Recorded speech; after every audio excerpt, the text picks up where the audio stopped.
बहुत दिनों पुरानी बात है।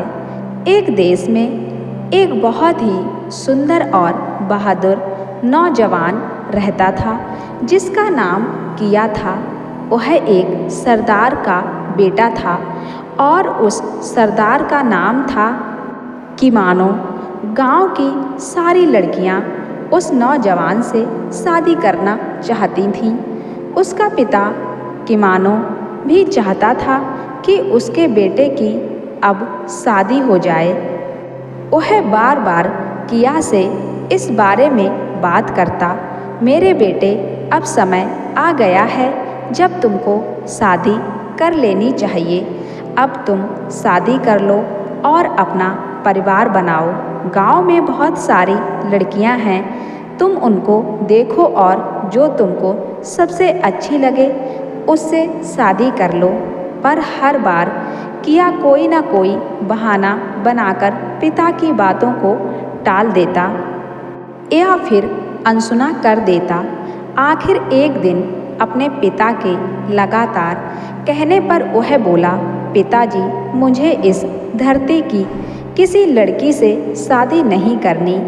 किमानो को लगा कि शायद उसकी समझ में नहीं आया कि उसके बेटे ने क्या क्या कहा और उसने उससे फिर कहा, तुमने क्या कहा बेटा? तुम किससे शादी करना चाहते हो? किया कुछ नाराजगी से बोला, मैंने कहा ना पिताजी कि मुझे इस धरती की किसी लड़की से शादी नहीं करनी। यह सुनकर तो उसका पिता और भी आश्चर्य में पड़ गया और उससे पूछा, तब तुम किससे शादी करना चाहते हो बेटे? मुझे अगर शादी करनी ही पड़ी तो मैं भगवान सूरज और रानी चांद की बेटी से शादी करूँगा।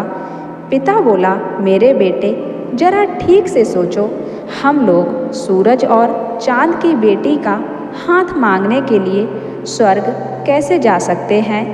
देखेंगे पिताजी, पर यह बात पक्की है कि मैं भगवान सूरज और रानी चांद की बेटी के अलावा किसी और से शादी नहीं करूँगा। सारे गांव ने जब यह सुना तो उन सबको यही लगा कि किसी ने उसके ऊपर जादू कर दिया है और इस जादू की वजह से उसकी अकल काम नहीं कर रही है, उसका दिमाग काम नहीं कर रहा है।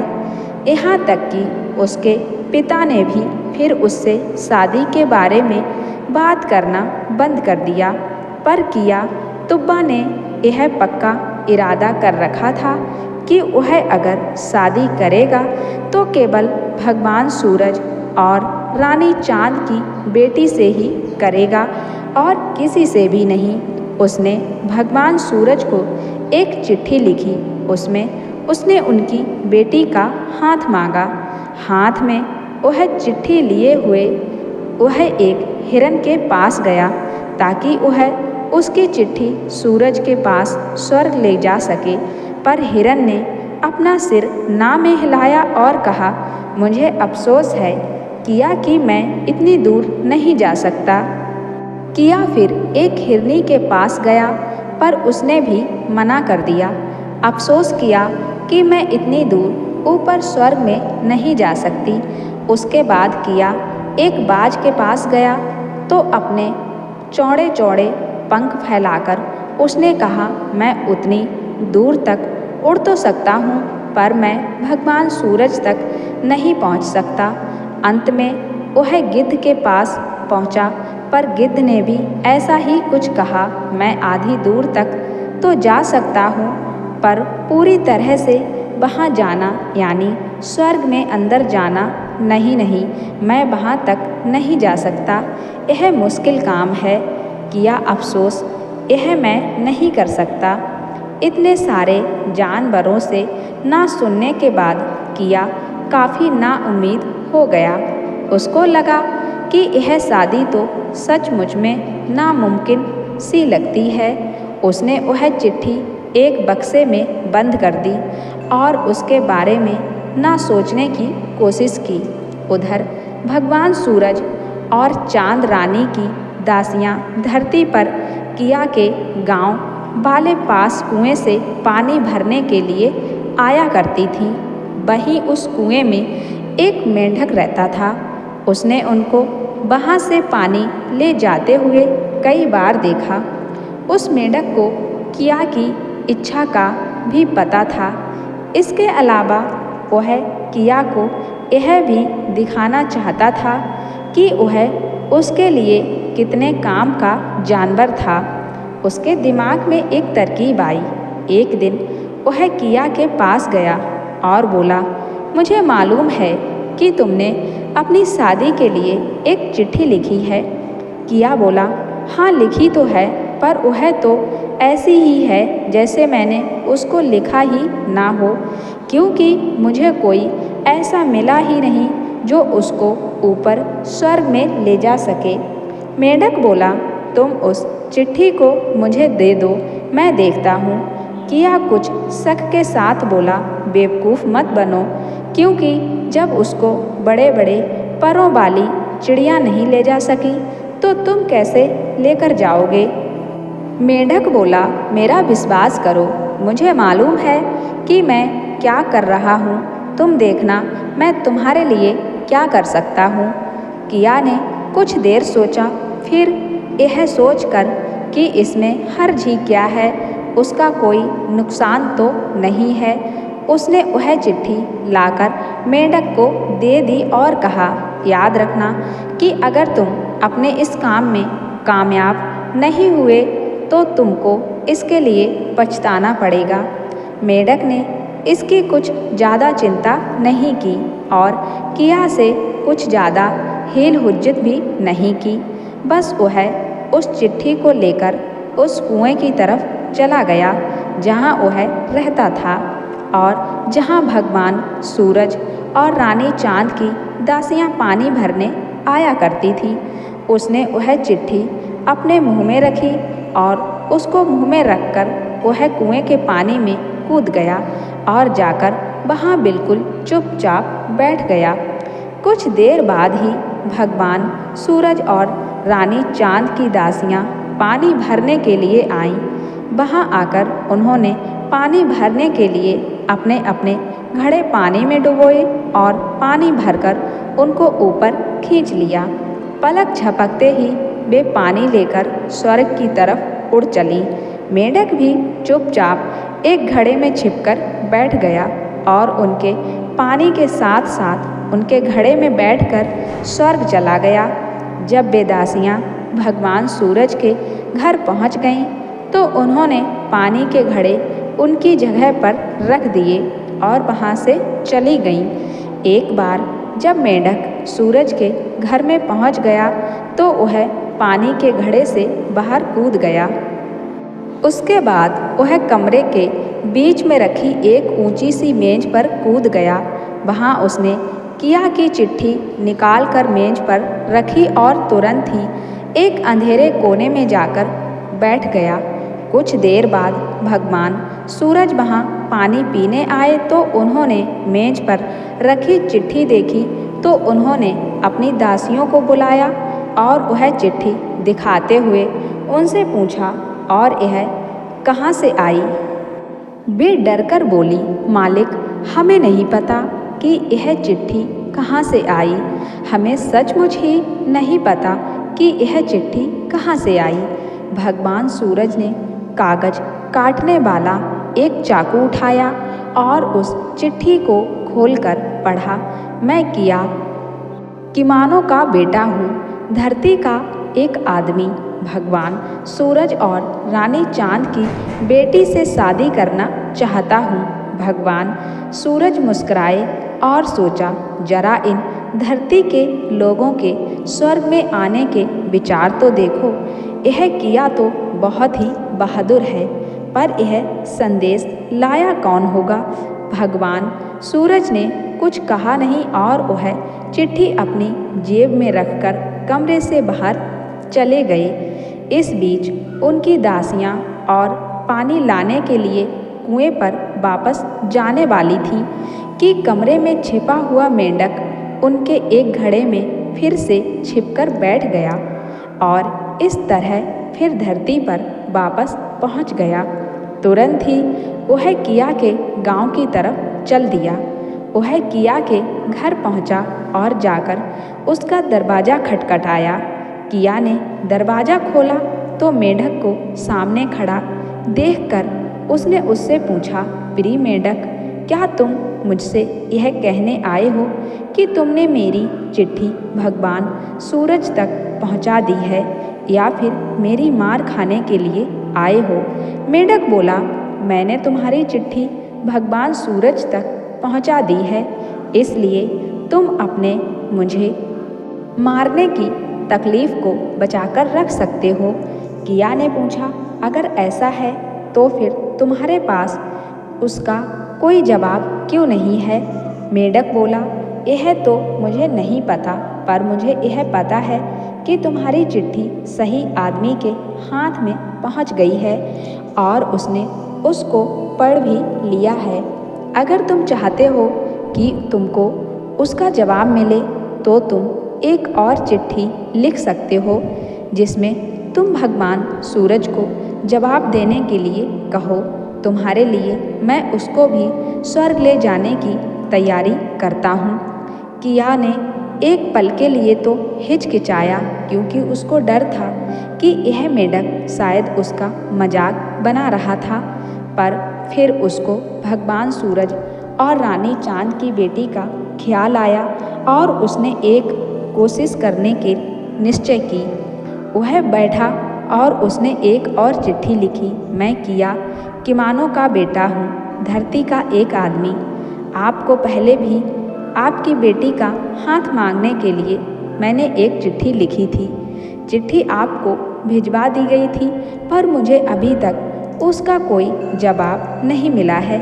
इसलिए मैं यह जानने के लिए कि मेरा यह प्रस्ताव आपको मंजूर है कि नहीं, मैं एक और चिट्ठी भेज रहा हूँ। आशा है कि आप बताने की कृपा करेंगे। चिट्ठी लिखकर उसने अपने दस्तखत किए और उसको बंद करके मेंढक को दे दिया। मेंढक फिर से उस कुएं की तरफ चल दिया। जब मेंढक कुएं पर पहुंचा तो पहले की तरह से उसने किया की चिट्ठी अपने मुंह में रखी और कुएं में कूद गया। वहाँ वह भगवान सूरज की दासियों के आने का इंतजार करने लगा।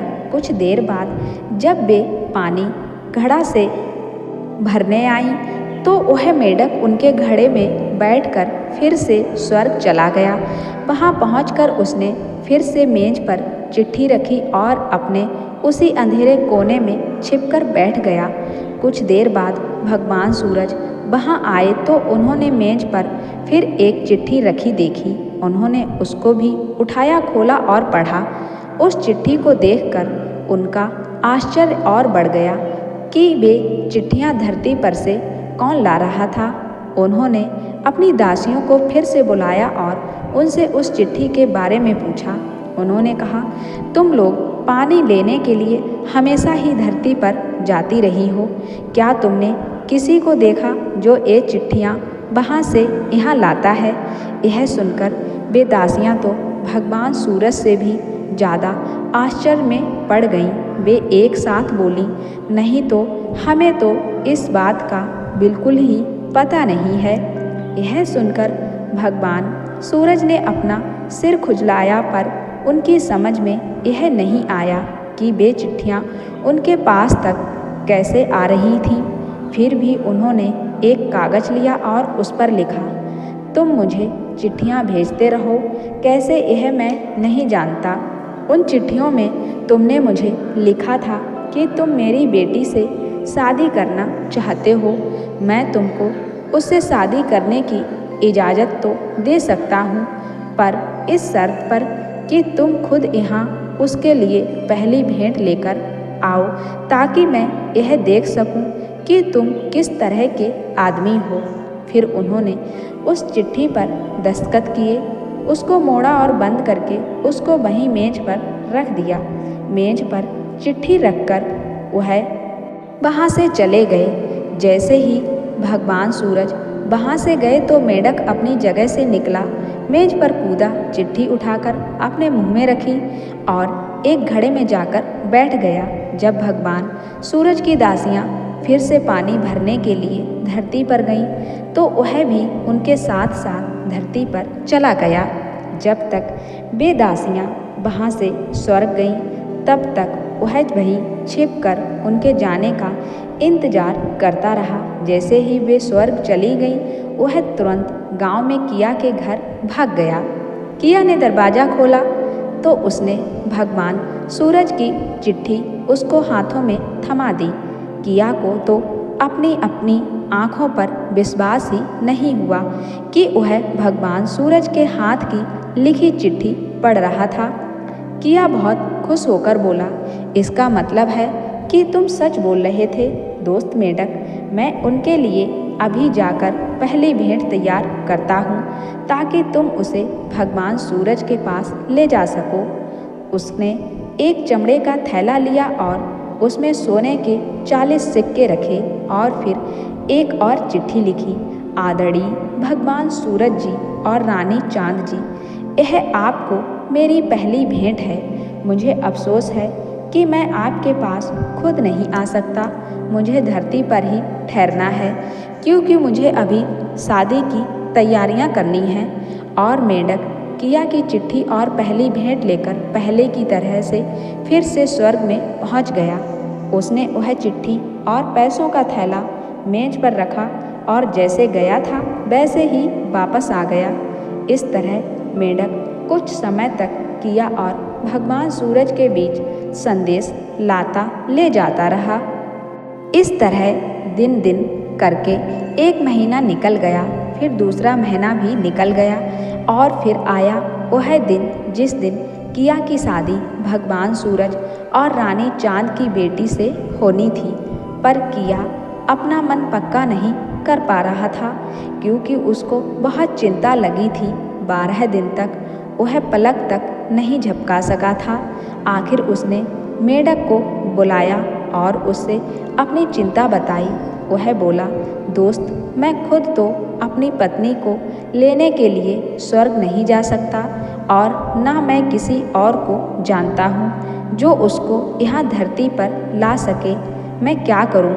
मेंढक तुरंत ही बोला, पर मैं तो हूँ, मैं वहाँ जाऊँगा और फिर पता लगाता हूँ कि उसको यहाँ कैसे लाया जा सकता है। तुम चिंता ना करो। किया को मैडम के आने का इंतजार होने लगा। अब किया को मेंढक के तसल्ली देने पर भी तसल्ली नहीं हुई। वह बोला, पर तुम तो बहुत छोटे से हो, तुम ऐसा कैसे कर सकते हो? पर मेंढक ने उसे विश्वास दिलाया, तुम बिल्कुल चिंता ना करो, तुम देखना कि मैं उसको यहाँ लाने का कोई ना कोई रास्ता उसी तरह से निकाल लूँगा जैसे मैंने तुम्हारी चिट्ठियाँ और भेंटें ले जाने का निकाला था। यह कहकर मेंढक फिर से उसी कुएं पर चला गया। पहले की तरह से वह वहाँ से भगवान सूरज की दासियों की पानी के घड़े में बैठकर स्वर्ग चला गया और जाकर अपने उसी कोने में बैठकर छिप गया और भगवान सूरज के सोने का इंतजार करने लगा। जब भगवान सूरज के सोने का समय आया तो सब जगह अंधेरा और शांति हो गई। मेंढक अपनी जगह से निकला और भगवान सूरज की सुंदर बेटी को ढूंढने चल दिया। उसने इधर देखा उधर देखा तो वह उसको गहरी नींद में सोती हुई मिल गई। वह चुपचाप उसके तकिए तक पहुंच गया। फिर उसने एक सुई धागा निकाला और उसकी पलकें सिलने लगा। अब उस मेंढक के पास तो वह जादू की सुई धागा थे और दिखाई भी नहीं दे रहे थे। भगवान सूरज की बेटी को उसकी पलकों की सिलाई से कोई तकलीफ भी नहीं हुई। इसके अलावा उनकी सिलाई भी दिखाई नहीं दे रही थी। जब उसने उसकी पलकें सिल दी तो अब उनको कोई खोल भी नहीं सकता था। जब वह लड़की अगले दिन सुबह उठी तो वह अपनी आंखें ही नहीं खोल पाई। वह बहुत डर गई और चिल्ला चिल्ला कर रोने लगी और सहायता के लिए पुकारने लगी। रानी चांद उसके कमरे में दौड़ी दौड़ी आई और उससे पूछा, बेटी क्या बात है, क्या हो गया? बेटी बोली, माँ मुझे ऐसा लग रहा है जैसे मेरी आँखों पर बहुत सारा बोझ रखा है। मैं तो अपनी आँख ही नहीं खोल पा रही हूँ। मुझे डर है कि कहीं मैं अंधी तो नहीं हो गई हूँ। यह सब सुनकर सूरज भगवान भी वहाँ दौड़े दौड़े आ गए। उन्होंने भी देखा कि उनकी बेटी की आँखें तो बंद हैं। वह बोले, वैसे तो सब ठीक है, पर ऐसा लगता है कि किसी अनदेखी ताकत ने इसकी पलकों को नीचे कर रखा है। वह कौन सी ताकत हो सकती है? शायद कोई जादू, क्योंकि कल तो यह ठीक थी। रानी चांद ने चांदी के आंसू बहाते हुए भगवान सूरज से पूछा, तो अब हम क्या करेंगे? भगवान सूरज बोले, मैं अपने 2 दूत अपने अक्लमंद ओझा के पास भेजता हूँ। वह हमको बताएगा कि हमें क्या करना है। यह कहकर उन्होंने अपने 2 नौकरों को बुलाया और उनको ओझा के पास धरती पर भेजा। मेढक वहीं बैठा यह सब सुन रहा था। वह तुरंत ही घड़े में कूद गया और अपने पुराने तरीके से धरती पर पहुंच गया। वह उन दूतों के पहुंचने से पहले ही उस ओझा के घर पहुंच गया। दूतों ने रास्ते में सहतूत की झाड़ियां देखी तो वे कुछ देर तक वहीं रुक गए।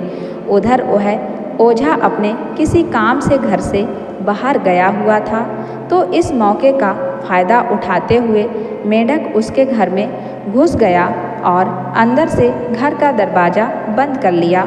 उस ओझा के घर में उसका मुखौटा दीवार पर टंगा हुआ था, जिसको वह अपनी रस्में करते समय पहना करता था।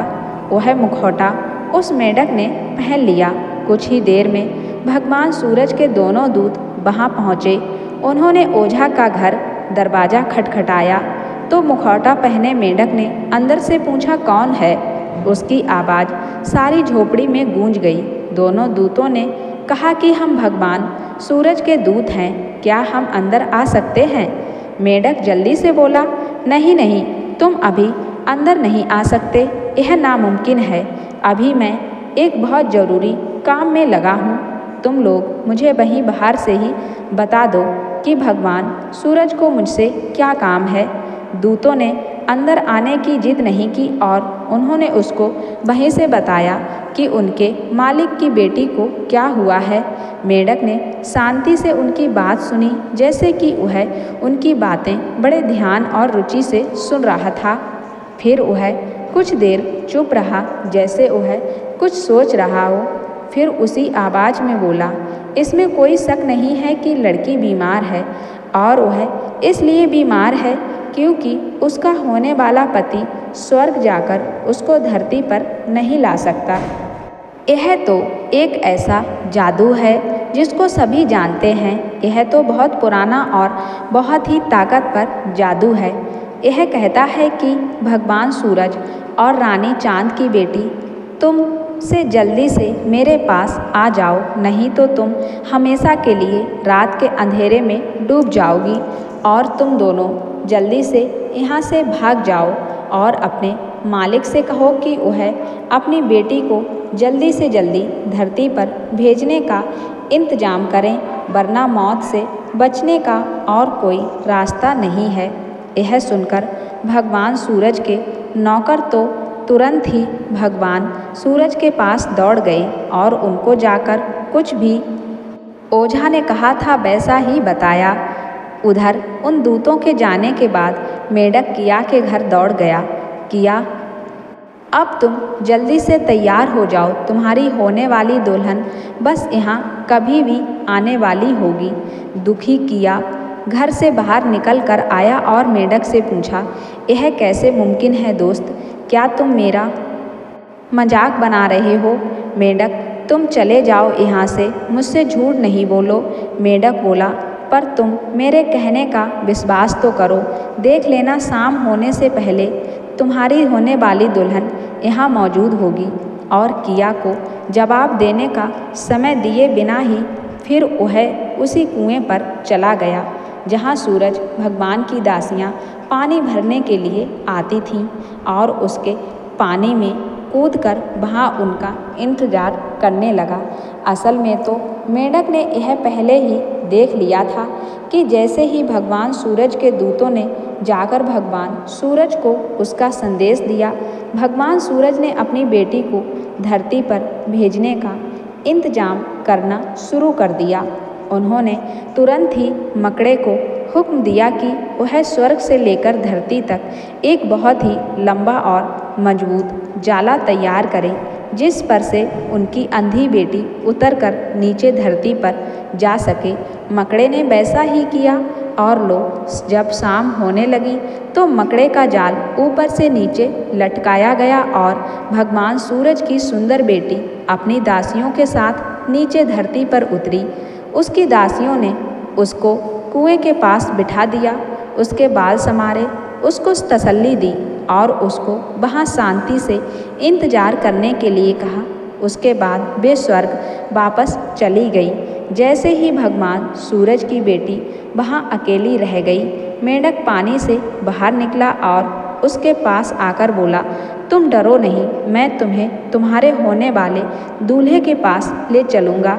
उसने अपना छोटा सा जादू का चाकू निकाला और उससे उसकी आँखों का वह धागा काटना शुरू किया, जिससे उसने उसकी पलकों को पहले से सिला था और जिसे केवल वही देख सकता था। जब वह दोनों आँखों के धागे काट चुका तो उसको दिखाई देने लगा। अब वे दोनों किया के गांव की तरफ चल दिए। वे किया की झोपड़ी के दरवाजे के सामने आए और मेंढक ने उसका दरवाज़ा खटखटाया। किया बाहर आया तो मेंढक बोला, यह लो अपनी दुल्हन। किया तो उस लड़की सुंदर को देखकर दंग रह गया। उसके मुंह से तो कोई शब्द ही नहीं निकला। मेंढक को धन्यवाद की ज़रूरत नहीं थी, वह सबकी नज़र बचाकर वहाँ से गायब हो गया। इस तरह से धरती के एक बेटे ने भगवान सूरज और रानी चांद की बेटी से शादी की और फिर वे दोनों जिंदगी भर खुशी खुशी साथ रहे।